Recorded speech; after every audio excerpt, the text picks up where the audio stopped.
Hello, I'm Dan Marr from Hamblett Kerrigan in Nashua, New Hampshire. I've been practicing law in the state of New Hampshire for approximately 36 years and in the state of the Commonwealth of Massachusetts for about 28 years.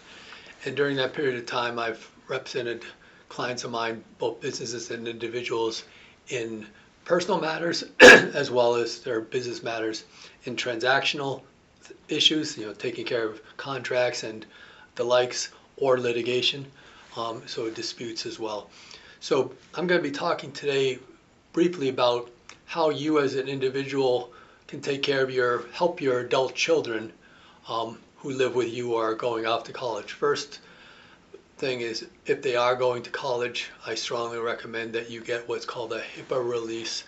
It's the health release basically from the health services in that college to make sure that you can get access to their medical records. If something was to happen to them, you want to be able to immediately have the staff at the health services talk to you, because if they're over 18 years old, you have a problem with that absent getting that HIPAA release, and your children are more likely going to grant you that early on in the beginning of your relationship with the college. And if for some reason they stop that, just like if they were to stop your access to educational records under what's FERPA called the Buckley Amendment, then you'd be in a situation where are you going to be helping them with their financial assistance on the tuition and room and board and the like anyway.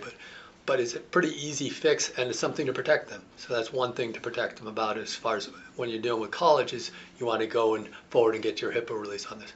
Car insurance. You decide you want to maybe it's your third or fourth family car, or it might be a car that you actually purchased for your son or daughter.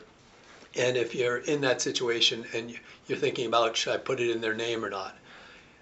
I recommend that in most situations it's best to keep it in your own name, even if they're over 18.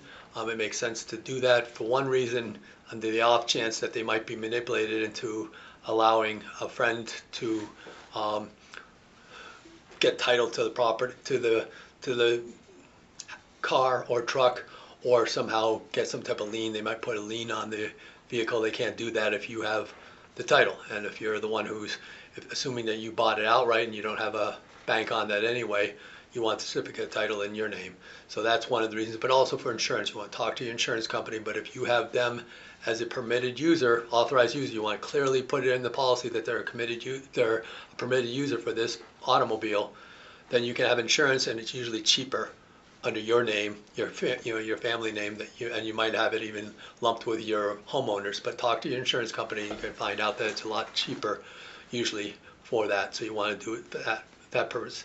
Now let's talk about the situation where you have an adult child living with you at home, and you're concerned about perhaps they are at home and you're concerned they may be on the spectrum, the autism spectrum, or some other reason, and you want to protect them.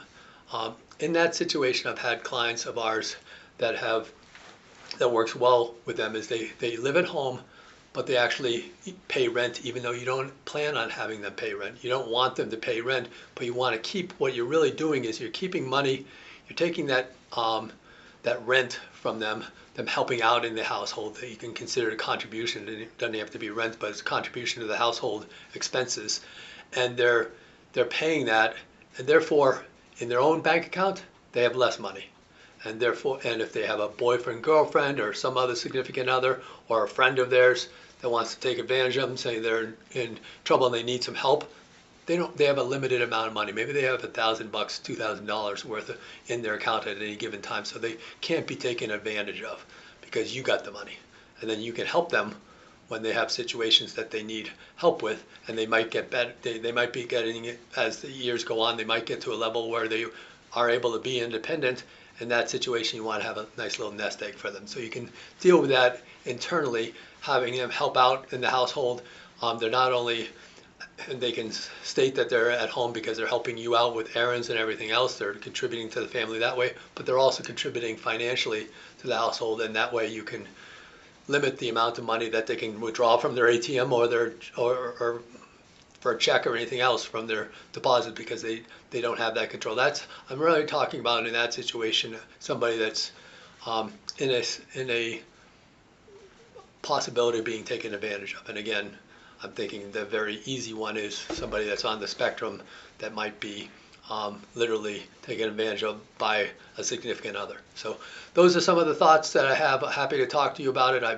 Our firm has been helping clients in these situations and others for many, many years. And we have great people that do estate planning here and a variety of other things here in our firm. I'm Dan Marr. I'm at Hamblett Kerrigan, Nashua, New Hampshire. Our email address, or our website address is nashualaw.com. So nashualaw.com. Check it out. We have a lot of useful information. Or you can contact us directly at 603-883-5501. That's 603-883-5501. Thank you. Look forward to our opportunity to work with you if the opportunity so arises. Bye.